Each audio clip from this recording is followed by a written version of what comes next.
Bismillahirrahmanirrahim. Assalamualaikum warahmatullahi wabarakatuh. Ya, alhamdulillah, syukurillah, wa ni'matillah, wala hawla wala quwata illa billah, ma ba'du. Ya, puji syukur hari ini kita diberikan kesehatan sehingga kita masih bisa bertemu kembali di MK Bapak, di MK Logika dan Himpunan. Kita masih berbicara tentang logika matematika ya.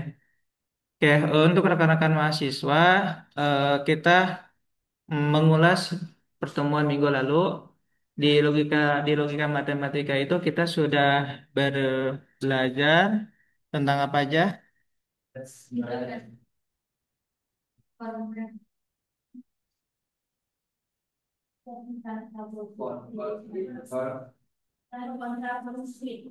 Yang sudah kalian pelajari banyak ya?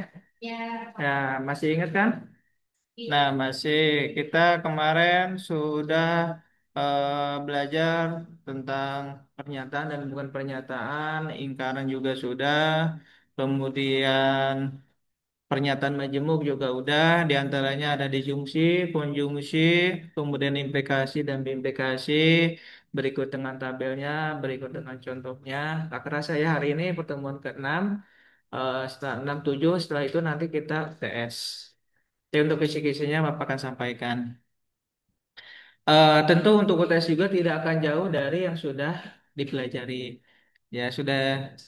Oke, kemudian kemarin tentang apa yang masih ingat? Converse, ya, inverse, sama kontraposisi.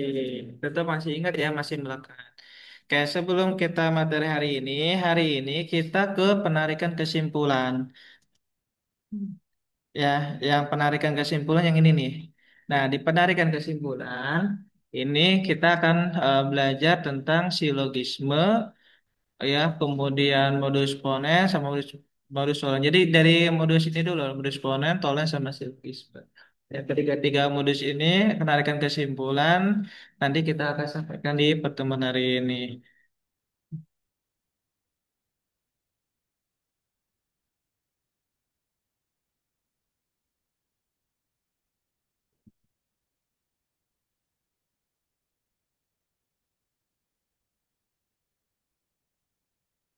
Oke, terkait dengan penarikan kesimpulan di sini mungkin bisa dilihat.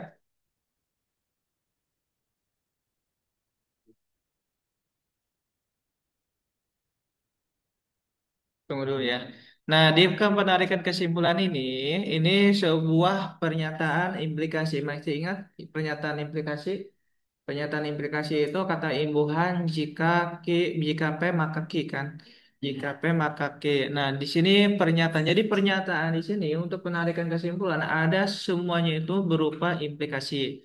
Pernyataan implikasi beserta komponen-komponen komponen pembentuknya itu dinamakan hipotesis dan konklusi.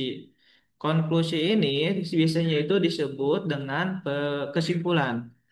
Kesimpulan konklusi. Bahasa di ininya di bahasa logikanya itu adalah konklusi. Di mana konklusi ini dapat digunakan untuk melakukan penarikan suatu kesimpulan.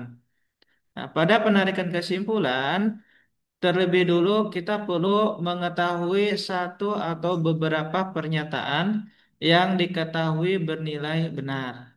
Dan pernyataan terakhir sebagai konklusi atau kesimpulan.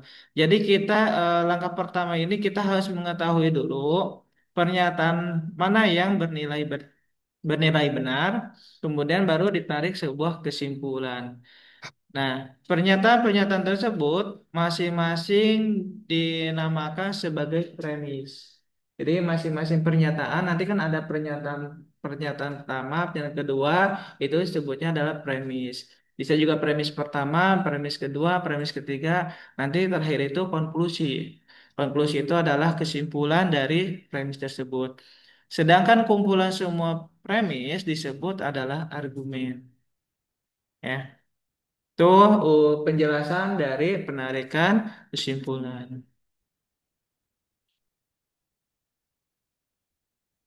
Nah, di sini dijelaskan. bahwa untuk konklusi sebaiknya diturunkan dari premis-premis. Kalau premis yang digunakan benar, maka konklusinya akan bernilai benar. Tuh. Nah, untuk penarikan kesimpulan ini terbagi menjadi tiga. Yang pertama, ini ada modus ponen. Modus, bukan modal dusta ya. Modus sini. Untuk modus ponen di sini lihat di sini ada premis pertama, ada premis kedua, ada konklusi. Di mana premis pertama itu sebuah implikasi dari sebuah pernyataan jika P maka Q. Di sini jika diketahui P maka Q benar, maka premis keduanya itu P.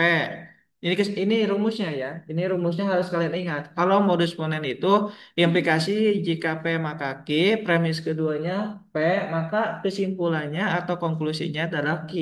Tidak ada lagi implikasi. Tidak ada lagi implikasi. Jadi implikasi itu hanya khusus di premis pertama. Tuh implikasinya. Kemudian kalau yang premis kedua itu sebuah pernyataan tes saja tapi tidak ada implikasi.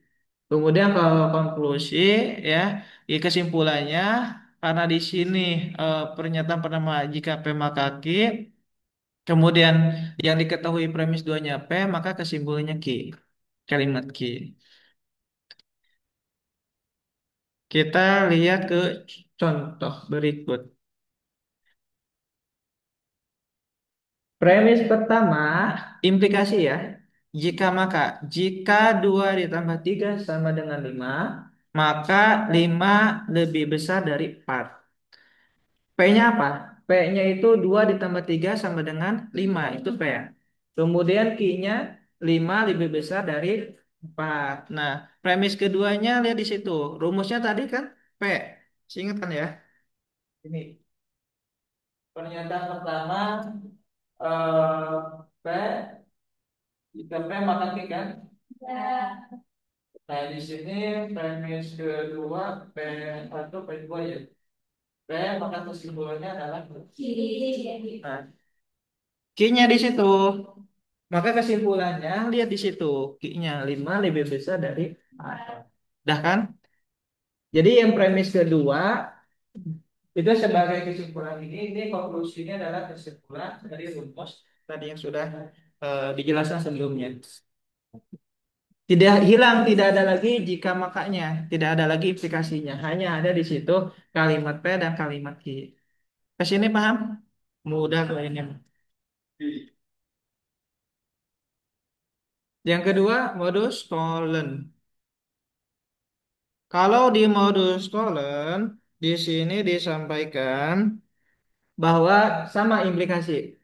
Implikasi P maka Q. Premis kedua ada kalimat ingkaran. Ya, ada sebuah ingkaran dari Q. Maka konklusinya ingkaran P.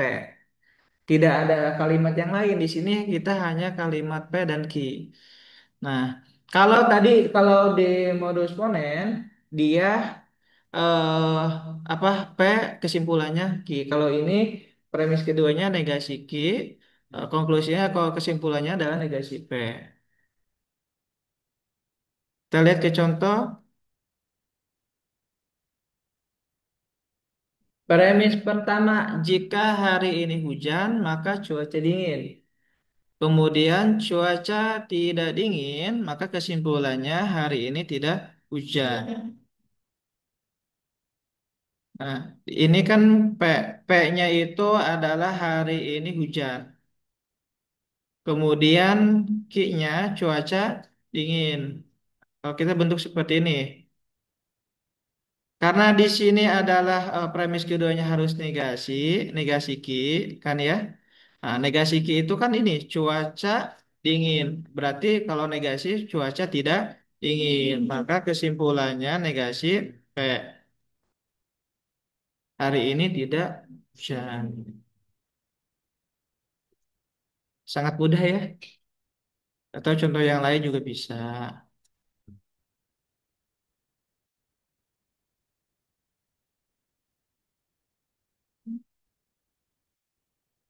Yang terakhir silogisme. Silogisme ini berbeda dengan modus ponen, berbeda dengan modus tollens. Apa bedanya? Di silogisme ini semuanya harus memakai implikasi jika maka. Premis pertama lihat di sini. Premis pertama implikasi jika P maka Q. Premis kedua jika Q maka R. Nah, di R ini ada kalimat baru. R ini. Jadi dia terbentuk kalimat baru. Kalau tadi kan dia berbicaranya P dan Q. Kalau ini ada kalimat baru, maka kesimpulannya pun ini masih sama. Implikasi jika P maka R. Jadi ke sini si P dia ke R kesimpulannya. Kalimat baru. Harus ini ya, harus ingat rumusnya. Kalau tidak ingat rumus nanti tidak bisa menentukan.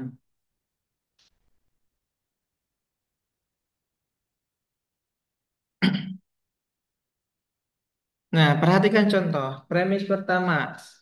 Jika ayah pergi, maka ibu tinggal di rumah. Premis keduanya, jika ibu tinggal di rumah, maka anak-anak senang. Kemudian, eh, kesimpulannya, lihat di sini. Kalau kita coret, ayah pergi itu dia kalimat P. Kemudian, ibu tinggal di rumah ini adalah kalimat Q. Ya, ini seperti ini.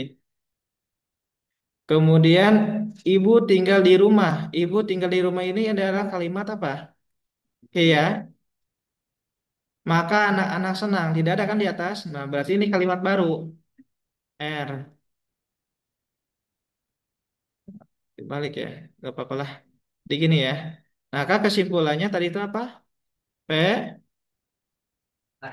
R ya. Ya. Ininya tidak hilang. Ininya nih. Jika makanya tidak hilang. Karena semuanya adalah berupa implikasi. Kesimpulannya, ayah pergi. Jika ayah pergi, maka anak-anak senang. Senang. Anak pergi, senang.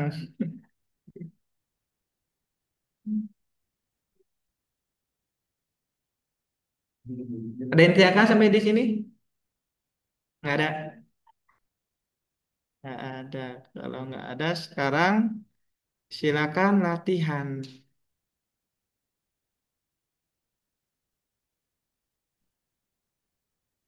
Silakan latihannya. Yang pertama, tentukan konklusi dari premis berikut. Yang A, silakan ditulis dulu. Nanti ada empat, ada empat soal ya. Premis pertama, jika ibu pergi, maka adik menangis. Premis kedua, adik tidak menangis, maka kesimpulannya apa?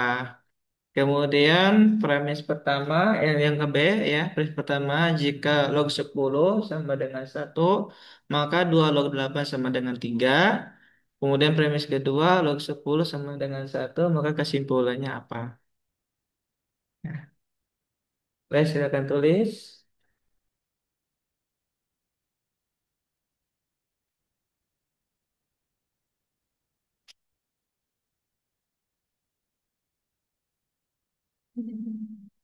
Ya, silakan ditulis ini.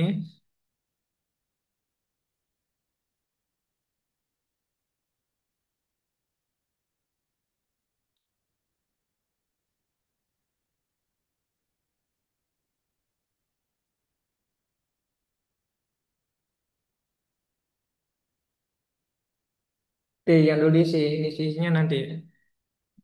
Ada lagi. Udah?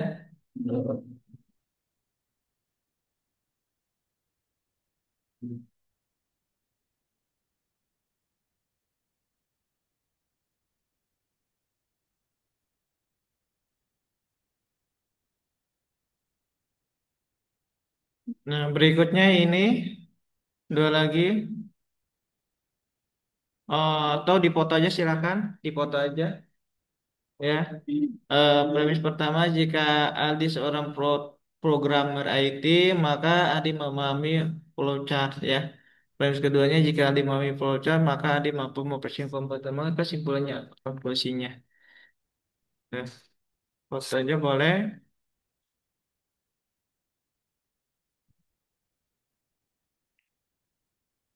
Dan ini terakhir. Iya. Ya, terakhir yang D, jika semua masyarakat resah, oh ya entar, nanti. Jika masyarakat resah, maka harga BBM naik.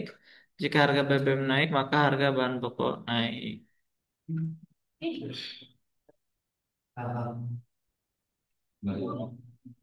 Yang ini, cek.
Terakhir,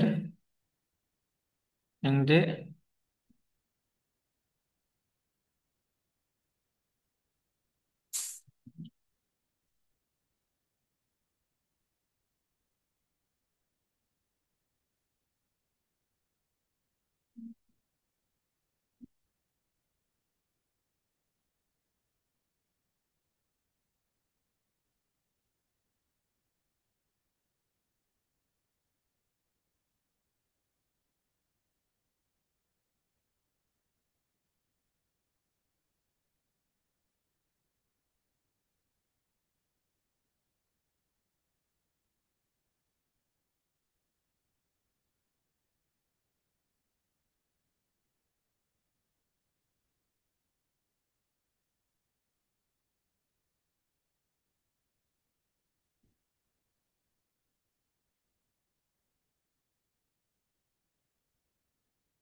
Dikumpulkan ya, dikumpulkan. Iya dikerjakan, iya nanti dikerjakan, kerjakan. Ya, emang yang dikerjakan, silakan dikerjakan, kerjakan aja.